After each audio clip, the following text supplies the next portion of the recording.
Hi, everybody. I'm Gavin, and I just wanted to welcome you to our session tonight on heart rate variability, also known as HRV. So we're doing this for participants of Jack Ride, which is one of the leading charity rides in Canada and supports an unbelievable cause of helping kids with mental health. So welcome everybody tonight, and thank you for being here. So where I wanted to start was with HRV is regarded as one of the most comprehensive biomarkers for health, longevity, and performance. Um, it's very trendy right now and gaining in popularity and has many, many different uses. It can also be very, very confusing when you're trying to research HRV on the internet because there are just so many different ways to use it, and it's very useful, but it's also very complex. So hopefully I can um, give you a bit of an introduction tonight to help you get your head around it and how to get started. So this is really designed to be an introductory session. So before we begin, I'm just going to share my screen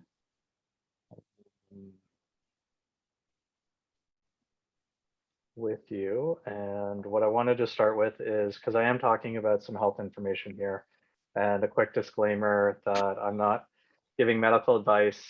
I'm covering content I've learned through my own research and education. And the information contained here may be safe for the majority of people, but potentially dangerous for others. So I don't know what can pose a risk to you specifically, and I always encourage you to consult a medical professional to understand what risks apply to your specific situation, and that, as with anything, you are 100% responsible for your health and safety. So with that formality behind us, we can now kind of move along. So when it comes to HRV, what we are measuring is the time between each beat. So there within this is a diagram of a heartbeat, and you can see there are a bunch of different letters here for each beat. And so what HRV is measuring is what's called this RR interval, which is the time typically recorded in either seconds or milliseconds between each R interval of your heartbeat. And so if we were to compare multiple beats, this would be a very low HRV where every beat is 1 second. So your heart is not a metronome. And if it was beating exactly every second at 60 beats per minute, that would be an indication of a very high stress situation and would be very unhealthy. What you see in a healthy heartbeat is variation between each one. And so the more variation, the more that's associated with being in a more relaxed state. And so when we talk about heart rate variability, what we're talking about is how much each of these RR intervals varies from one another. And that's within the same measurement. So there are two primary types of HRV measurements. Short-term measurements, which is what we're talking about tonight, are typically measured in, you would measure it over a duration of 1 to 5 minutes. I personally, when I'm doing my morning readiness measurement, I will do it for 2.5 minutes. You need at least 1 minute, and anything over 5 minutes will be too long. And what this is used to do is measure changes in your autonomic nervous system. And I'm going to get into that a little bit later as to what this actually means. And so my focus is really on short-term measurements and how we use that. The other type of measurement is what's called a long-term measurement. And that would be measurements over a duration of about, call it 24 hours. which is used more in clinical situations with healthcare professionals. And it's not something I have experience in or will address tonight. So when we're talking about the measurement types, short-term versus long-term, we're talking about how long you're actually taking the measurement for at a given time, as opposed to talking about taking measurements over a long period of time, such as a month, a year, the rest of your life.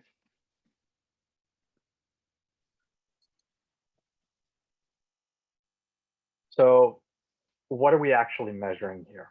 So I mentioned something called the autonomic nervous system. And the autonomic nervous system is really responsible for 80 to 90% of the biological processes in our body. So it's all of our kind of the processes that are automatic and we don't control, such as blood pressure, your body temperature is controlled by your ANS, electrolyte balance, heart rate, your digestion, and a lot of other processes. And with your ANS, there are two branches. So the one branch is called the sympathetic nervous system. And your sympathetic nervous system is really all about your stress response. So if you find yourself in a very stressful situation, not necessarily a bad situation, but just high stress. So an example of a high stress situation could be doing a vigorous bike ride. That is putting stress on your body. As a quick aside, when it comes to stress, there's two types of stress. There's something called distress, which is what a lot of us think about stress being, which is typically kind of quote unquote bad stress. So this is stress that's harmful to us.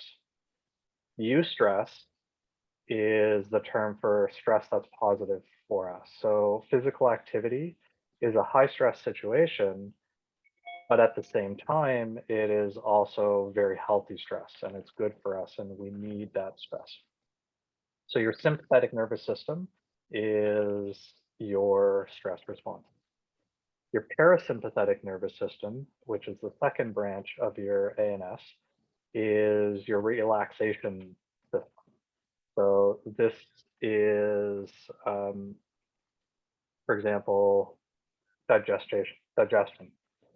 Your parasympathetic nervous system is going to be involved in digestion. So if you, one of the things that happens when we're in a high stress situation is our digestion just shuts off, which is why you don't want to eat a big meal just before going on a heavy bike ride. And why it'll be hard to digest food while you're doing intense physical exercise, because what's happening is your body is saying, okay, I'm in a situation of high stress and I need to be focused on my immediate survival needs, which is related to how fast can I run, how much strength can I put out, and basically doing a sprint on a bike. So when you're doing a sprint on a bike, you don't want to be wasting energy digesting food. You want all of your energy going to your muscles and your respiratory systems and helping you to move fast. And this is related to being back in prehistoric times, where if you're walking in the forest and a tiger comes out near your path, you want to be able to get out of that situation. So digesting your food is not what you need to do when there's a tiger in front of you. Whereas your parasympathetic nervous system is when we're hanging out and we're relaxed and we're sitting on the beach and we've just finished our meal and we want to be able to put our processes towards digestion.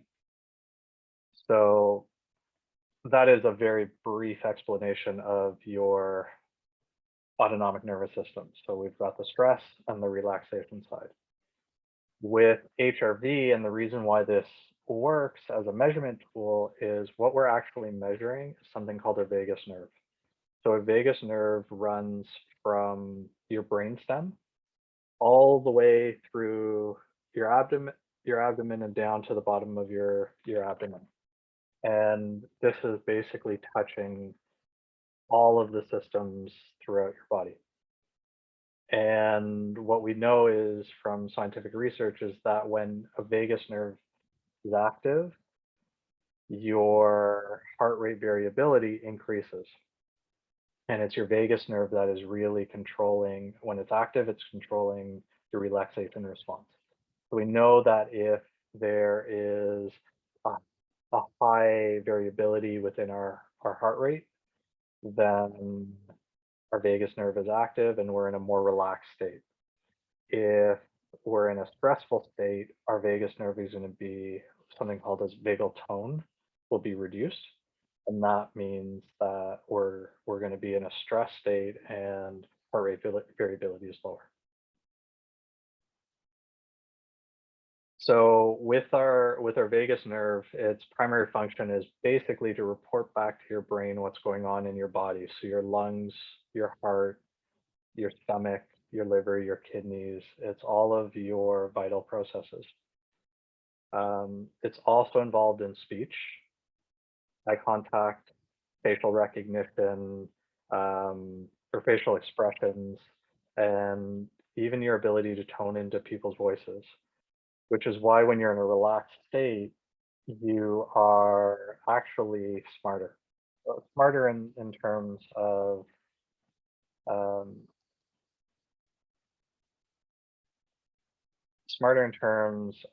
like being able to interact with people, having an in-depth conversation, being able to read other people and all that kind of stuff. So if you're coaching people or you're involved in a negotiation, there's a lot of research that shows that people are able to relax in those high stress situations, perform better. Same thing goes with sports.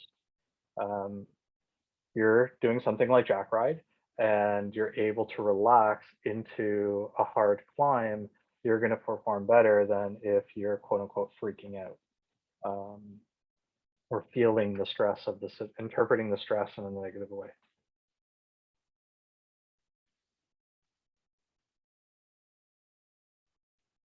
So as I mentioned earlier, HRV is what allows us to measure our vagal tone and our vagus nerve and that activity. And that's why it's such a it's just a very good predictor of if you're stressed or high stress.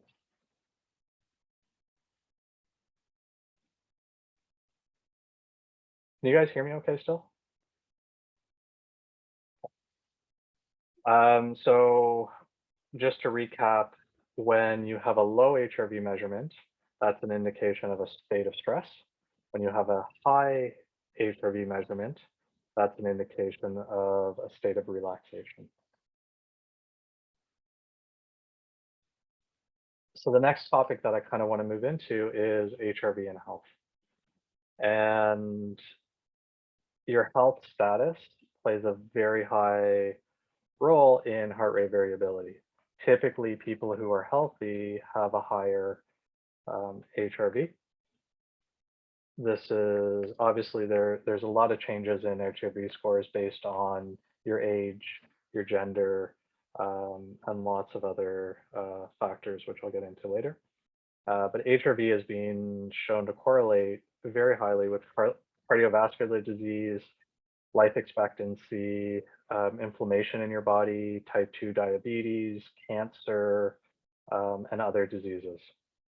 And the World Health Organization, there's scientific research, quite extensive research that shows that HRV is correlated with 9 out of 10 leading causes of death listed by the World Health Organization.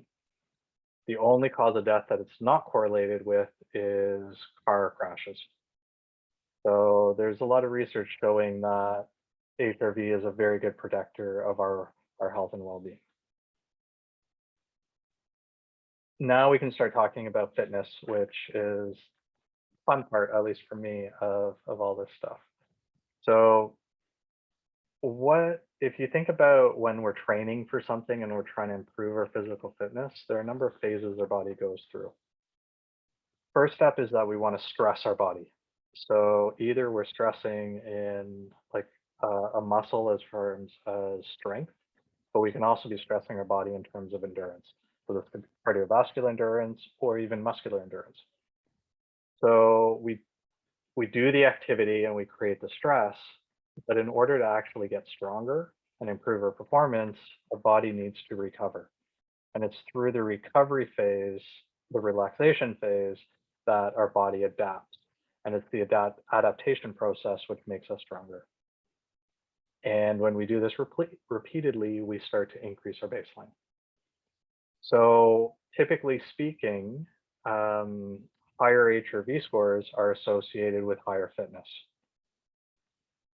However, what we want to look at is the trending over time with our scores, because your score on a specific day may give you a different indication based on what the context is of the situation. And I'm going to come back to that in a moment. So before we go into the trending, what I wanted to talk about is how do we actually measure this? And there are two primary tools that we need. So the first is a device. And there are lots of things on the market that measure HRV. Some do it better than others. The ones that I use is, this is called a Core Sense, which is sold by a company called Elite HRV. And the way this works is it connects to an app on your phone, and you simply put your finger inside, and it's very easy to use. When you're taking a measurement, you would rest your hand so you're not moving. But this is what I find to be the easiest device to measure this, where you're going to get a high level of accuracy. They cost about 100 and I think it's about 170 US from Elite HRV, and I've been quite happy with this. The other option that we have, which a lot of cyclists will already have, is your chest strap. The chest strap is very accurate. It's easy to use in that once you connect it, you don't have to worry so much about keeping your hand still and moving around. It's a little less convenient in that to put this on, you've got to put it on under your clothes.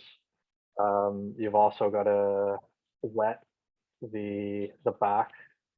So these are the nodes that connect to your skin. So in order for this to work, you need to wet the heart rate strap before you put it on. A lot of people new to heart rate monitors for cycling will just put it on and it doesn't work right away until they start moving and they start to sweat. And then it starts to connect to your device. So in order to get connected right away, just put a little water in your hand and just rub it on the back and then put the heart rate strap on. The benefit of these for cyclists is these work really well with our Garmin's or Wahoo devices that we use to measure heart rate during cycling. So you may already have this, and you may only need one device as opposed to two. The second tool that we need is an app, and the app that I like to use is Elite HRV, which is the same company who sells the Core Sense sensor. I kind of just fell into that app when I got started with HRV. I found an article by Harvard Medical, it was Harvard Medical School, and they recommended the Elite HRV app. And so I just trusted Harvard and didn't do much research beyond that. So that's how I got them. And I just really like what they do, and I've stuck with it. So we've got our device and then we've got our app. So the next thing we need to do is take our daily measurements. And so what we do is within 30 minutes of waking up in the morning, we find a quiet space somewhere where we can sit down in the same position every day, where we can be comfortable, free of distraction, and take our morning measurement. The most important thing when taking your daily measurement is consistency. So consistency in your body position. So if you are lying down, you will get a different reading than if you're sitting up in a chair like I am doing right now. And so that has to do with first the angle of your spine. So if you're more upright, you'll typically get a lower reading. versus if you're lying on the floor, it'll show a higher reading. The other is the position of your knees relative to your hips. So again, if your knees are more upright, they're higher than your hips, you'll typically get a lower score than if they're flat. You can also do it standing. Typically, you'll get a lower score if you're standing up straight. The fundamental problem with doing a standing score is it's harder to replicate that same position every day, and it's hard to keep still for 1 to 5 minutes.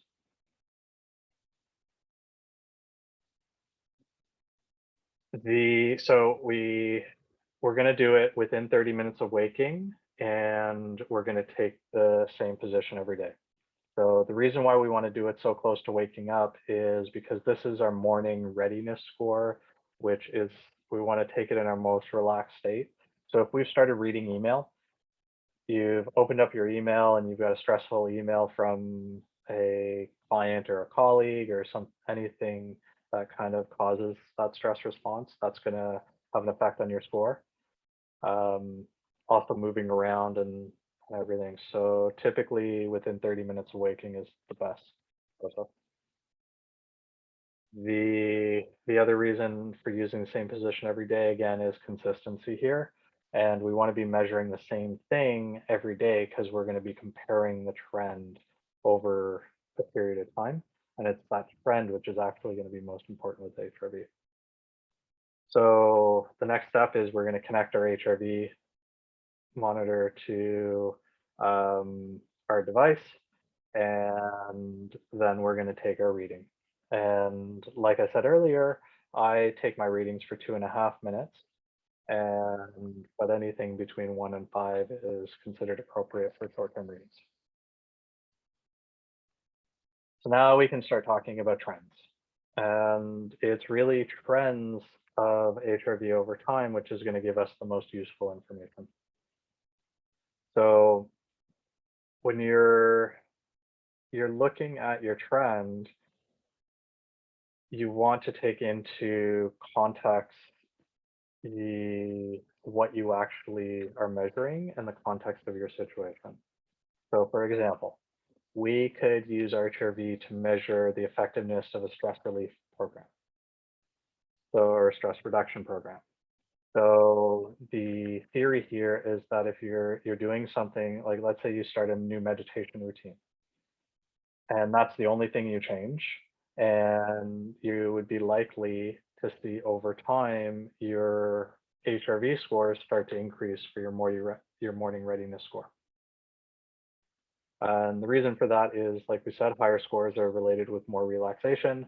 So if you are doing something to reduce stress, you'll see a higher score over time. That could be over a week, over a month, over a year. So you can use this data to kind of look at what's going on in your life and saying, well, did I start a new job, or have I had more stress at work? All of these factors, you can start to look and say, how's this affecting my well-being? And your score is going to give you an indication of that.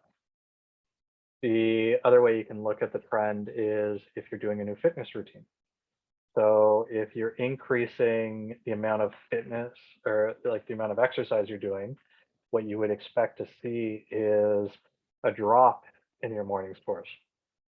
And so the reason for this is you're putting more stress on your body by doing more exercise. So initially, until you've adapted to that stress, your body is going to be in a more of a stress state. And so your trend is expected to drop over time. As you adapt to the new stress, assuming you don't keep increasing the amount of training that you're doing, once you've adapted, then you'll start seeing your scores start to rise and increase, and theoretically should get higher to where they were before you started the training program, because your body is now able to handle more stress. Third part of kind of looking at your scores is something called resiliency. So resiliency is our ability to recover from stress. And the better we get at being able to manage the stress in our life, and the fitter we become, the better we are able to recover. So one of the things you can use HRV and to look at is if you're doing a new training program, or let's say you're doing a new stressful thing at work, what's happening in the days after that stressful event? Are you staying in a high stress state, or are you able to go through the stressful situation and recover quickly? And so the faster you recover, as well as the more the amplitude of your recovery, is, all things being equal, better. So one of the things I can do is now show you some of my scores and pieces of the app. So can you see my screen? So this is what your readiness score looks like. So this was on May the 16th. I had a readiness score of 9 out of 10. And what this means is what you can see is they're saying, compared to my baseline, I'm able to train harder today and I can handle more stress. So what the app is doing is it's looking at my baseline, which they measure over a rolling 2-week period. And it says that my score today is right in balance. So you can see my score was 68 and my heart rate for this measurement was 52 beats per minute. One of the things to know about this HRV score is this specific score is only relevant to the Elite HRV app. If you're using another system, they're going to have a score that's unique to them. There are other measurements which the app is taking, which would be, if you looked at that raw data, is going to be consistent across apps, assuming the measurement is equal accuracy. But that's a more advanced topic for another time. So that you compare app to app, but the actual score that the app is giving you is unique to the app you're using. So this was another score where you can see I got a 2. And what this means is, so you have the overall value of 2, and you can see down here that it's skewed very much towards the sympathetic system. So what this is telling me, that today is my body is in stress and I would benefit from doing something to recover. So my score was 62, and my heart rate was 55, which is, the heart rate slightly higher over this measurement period. You can see my score has dropped, and what they're telling me is do something to relax today. So I can also use this data for looking at, what is my plan for the day? Do I have a big meeting this afternoon that I want to prepare for? This is probably an indication that I would benefit from taking it easy before that meeting or that training session. So one thing to remember is that this score is at a specific moment in time, and a lot can change throughout a day. So if I do this at 6:30 in the morning, but I'm going for a bike ride at 4 o'clock, a lot can change between now and then. Some stuff that's in my control, as well as stuff that's not. So this is just evidence that, or it's information that I can use to prepare for the things I've planned throughout the day. The other thing that I've noticed is there are a lot of times where I've had a score that's a very low readiness score. And when I've gone to do my workouts that day, I just can't get them done. So for whatever reason, I find it hard to get my heart rate up, or I'm not feeling like I'm performing at my best. And sometimes this explains why. So now this is another day where you can see over here, it's very high on the parasympathetic side. So this is my relaxed state. So I'm very, very relaxed. I still have the same low score, but my HRV score is higher. So again, my readiness score is like, how ready are you to attack your day?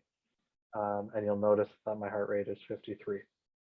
So what this is saying is that this could be a warning sign that you're sick, or you have sickness coming on.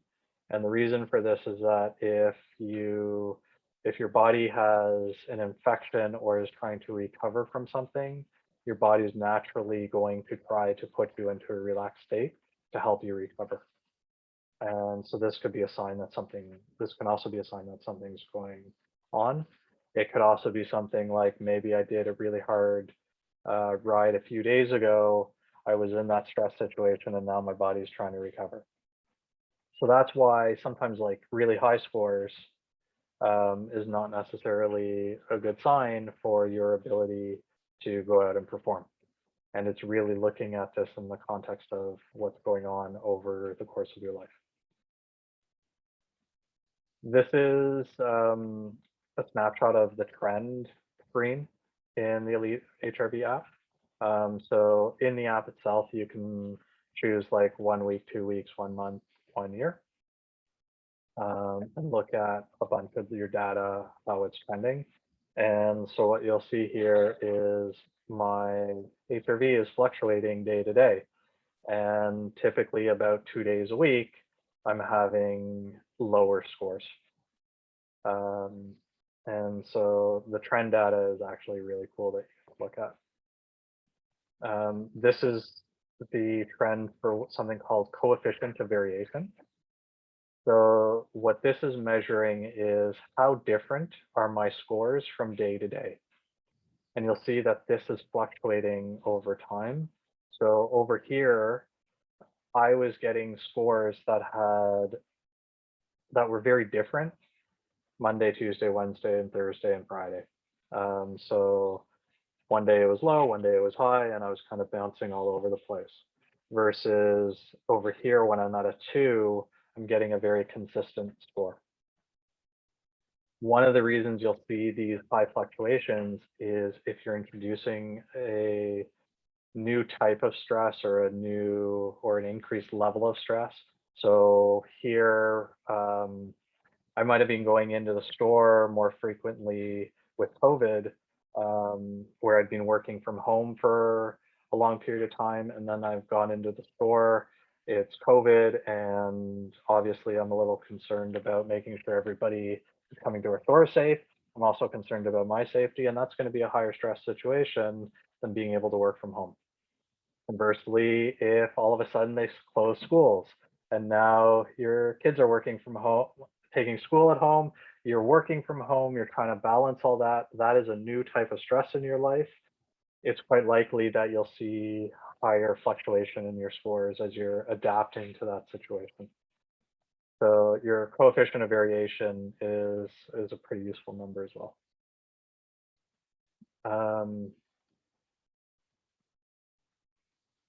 This is another feature of the app, which is called Biofeedback. So Dr. Leah Lagos has a portion of this app, which is based on our book, Heart, Breathe, Mind, which you can use your HRV as part of a stress reduction program. This book is quite amazing. The way it works is she walks you through a 10-week program with breathing exercises. So it's 20 minutes in the morning, 20 minutes at night. Dr. Lago says that patients see the absolute best results doing 2 20-minute breathing sessions a day, and that's kind of her structure. And it's probably the best techniques that I've found of teaching you how to relax. And the program gets more advanced as you go on, and it's pretty easy to follow. And I highly recommend it. I found that it's lots of really good tips. And so the app, in conjunction with the book, will guide you through this process. This is part of the breathing exercises that you can do with the app. And this is my resonance breathing scale. So what I found is when I'm doing resonance breathing, which is part of Dr. Lagos's program, it's a stress reduction technique. If I do an inhale of 4.8 seconds and exhale of 6.6 seconds, that's what works best for me. These numbers will change over time. So if you're just getting started, you may find that something else is more comfortable. So that can also. And then this is the screen of the breathing practice, which is, I found this is my favorite breathing app as well as being an HRV measurement tool. You can set how long you want to do it for. What I like about this app is the counter counts up instead of down. And what I like about this is if, let's say that I decide that I want to do it for 20 minutes, but after 10 minutes I stop, I'm showing me 10 minutes and it's counting up. So I feel like successful that I've done 10 minutes. Whereas the breathing apps that count down, I'm feeling like you got to get to 0 for success. So if I stop at 10 minutes, I don't feel successful. And that's why I like counting up. The other thing about that is if I'm counting up with this app, if I want to keep going, I keep going. Whereas once that count down, once I get to 0, I have no choice but to stop. So that's my little plug for the breathing app. The last piece of the HRV app is their Learn section, and I really like this. So Foundations of Heart Rate Variability is one of the courses that I've taken. It's a very intense, very in-depth HRV course. But the reason I show this is Lead HRV has a lot of information that can help you to improve your well-being and your fitness. And I really appreciate the extent they've gone to in educating people about HRV. So that's my little plug for them.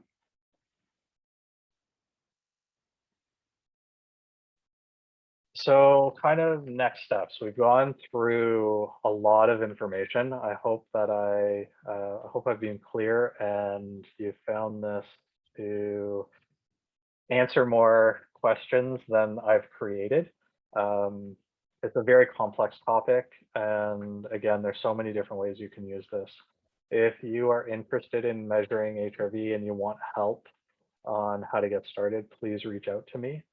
I'm more than happy to spend time helping you to get started and just sharing HRV with the world is something I believe deeply in. And if I can help you, then I'm happy to do so. The other offer that I have is I have a coaching platform where I can help you analyze your HRV scores. So if you would like my assistance in that, I'm offering this as a free service because I'm looking to get more data and be able to look at more people in different situations and see how their data is changing over time. So the only thing you need is a heart rate monitor that's compatible with Elite HRV and the free Elite HRV app. So the only cost is the actual device. So if you're interested in being a part of this, then just send me a note at gavin@kindhuman.cc and we can get connected there. So that's it for the formal presentation. And now I would like to open up the floor for any questions. Wow. That was awesome. I've got like typed 4 pages of notes. You know what? I had no idea. And just that there was that it was so involved. And yeah, it's HRV. It's sort of it has become a bit of a buzz. Like I sort of catch it here and there. I've been thinking of getting an Aura ring for sleep, and supposedly it measures HRV, except no idea how accurate that can be. So I actually did want to ask you that. Do you have any idea with the Aura ring how accurate it would be? Do you know what? I know what the Aura, yeah, so I know what the Aura ring is, and I've looked into it for myself as a consumer. Yeah. My understanding is that it measures your HRV overnight while you're sleeping to give you your morning readiness score. Okay. I don't know how accurate it is. I haven't been able to find any third-party research that from sources that I know about it. The Oura Ring does a lot more than just measure your HRV score. So Yeah. I think it's for a lot of people that I know, they like it and it works for them. Yeah. I wouldn't use it for this purpose of measuring my HRV over time, and Right. it's a different product Yeah. and that. Um, so Yeah. it's a yes, but Mhm. So have you found like once since you've started using this, um, have you found that you've changed things in your life to based on the numbers that you're getting back? How has it impacted you? yes. So there's a few ways it's impacted me. One is it gives me comfort in having some data to look at my overall health. It's also being able to look at it as like over the long term to see that, well, I've put a new stress in my life and that's actually affecting me. And I've seen a very high correlation between higher periods of stress and my HRV scores. So that becomes a reminder to myself that, okay, I need to relax more during these, I need to recover more, is really what it is. So we have rest and we have recovery. Yeah. Rest is I'm resting to prepare for something in the future where I'm going to work hard. I have a race coming up. I'm resting to be ready for that race. Recovery is what I'm doing to recover from stress that has happened to me in the past. Okay. So I've used it to alert me that, okay, I need to recover. I've also used it to, it's given me comfort on days where, like, I used to have days where I'd try to do a ride and my performance was crap. And like I just can't get my heart rate up. I can't do the program. And I'm like, what is wrong with me today? Right. Whereas now I've got more data and more of an explanation for why didn't I perform well that day. Right. So it's been really helpful there too. So one more question, then Linda, I'll Yep. let you jump in. Sorry, I'm being a bit of a hog. So I guess what would throw, so do you ever take it sort of during the course of a day? I can see getting addicted to this. And wanting to measure, like you say that like during the course of our day, things change. So is that one morning measurement sort of truly reflective on one's overall stress levels? Do you know what I mean? Like when I could be really stressed at one point during the day, but then it comes down and then maybe goes back up and then comes down. So how do I know that that next morning when I do that measurement, that it is kind of reflective of what's going on in my life? Does that even make So, sense? 100%. So there's two pieces to that question. Okay. So the one is how do I know what's going on in my life and how I'm responding to stressors as they change.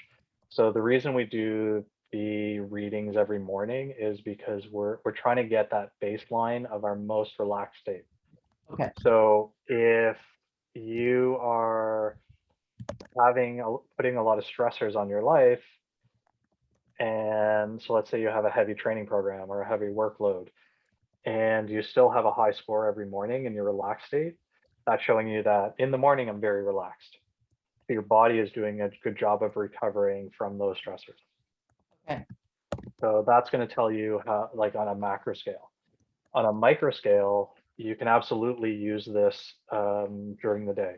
So, for example, you could take a measurement before you give a big presentation, and you can do a measurement after you give a big presentation and see what the difference is. Okay. And theoretically, if you're internalizing the stress from that situation, then um, you're going to see your score will drop. I Right. wish I would have had this when I first started doing presentations like this because I used to get very nervous and like I was a lot more stressed out and less comfortable, especially when the recording button was on to do these types of presentations. Yeah. And it would have been really cool if I would have had the data to see, am I actually improving at presentations based on my ability to manage the stress of them? Right. The other thing you can use it for is diet. So is a specific food causing problems for you? You can take a measurement just before you eat the food, and then take a measurement 30 to 60 minutes after eating that food. Now, in that situation, you also have to take into account other factors like, are you doing things to help you relax during that time? Are you doing things that are making you stress? Are there confounding variables affecting that score? Okay. One way to figure that out is um, do a scientific experiment where you change only one variable. So if you want to measure food, you take a measurement on a day, take a number of days where same time of day, same stuff you've done throughout the day, take a measurement, one measurement, and then another one 60 minutes later. The other days, take your measurements where you do the same type of activities. It's the same process, same influences. The only difference you can change is what you eat. Okay.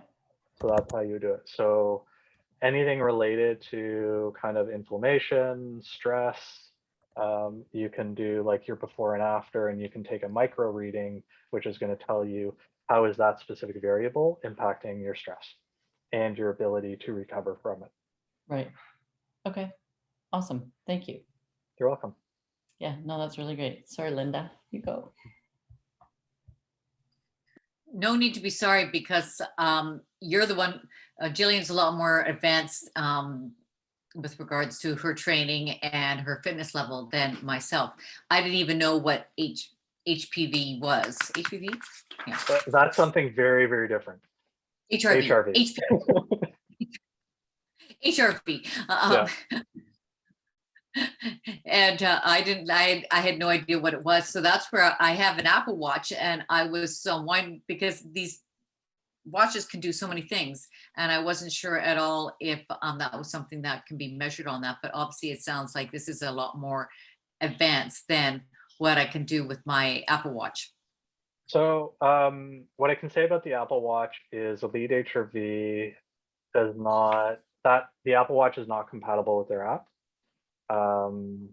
The research that I've read on that is the Apple Watch is taking a measurement on your wrist, and it's about skin. It has to do with your skin and measuring the blood flow through your wrist. Ironically, I believe the Core Sense is doing the same thing on your finger. I don't know why this works, but the Apple Watch doesn't. The Elite HRV says that the watches, not just Apple, but like, so I have it's not here right now, but I have a Garmin watch, and it's the same process as the Apple Watch. Elite HRV claims that it's less accurate. So you can absolutely use the HRV functionality through the Apple Watch. My understanding is it's less accurate than the chest strap and the Core Sense device. Right. Okay. So then for someone like myself who's not as advanced and does not have the device to measure it, are there key things that I should be looking for when I am biking? Like what are the key measurements that a non-elite trainer would look at? So HRV is something you can use for measuring fitness, but it's also measuring your general well-being. So this is like, whether you choose to invest in the chest strap or the Core Sense device is really about, do you want to use this morning measurement to guide stress in your life? That could be stress as a parent, stress at work, also your ability to relax. So if you're doing things to where you find this information valuable, then that's very, very helpful to you. So it's not just for elite athletes. In fact, I use HRV more about understanding my ability to relax for my general well-being than I do for fitness.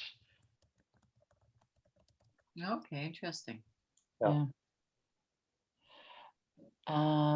That is actually really interesting. Yeah. So like one of the things I said, I wish I would have had this with presentations. I also wish I would have had this when I started doing stress reduction techniques and meditation and relaxation. Yeah. I know that so I've been practicing how to relax for about 3 years now.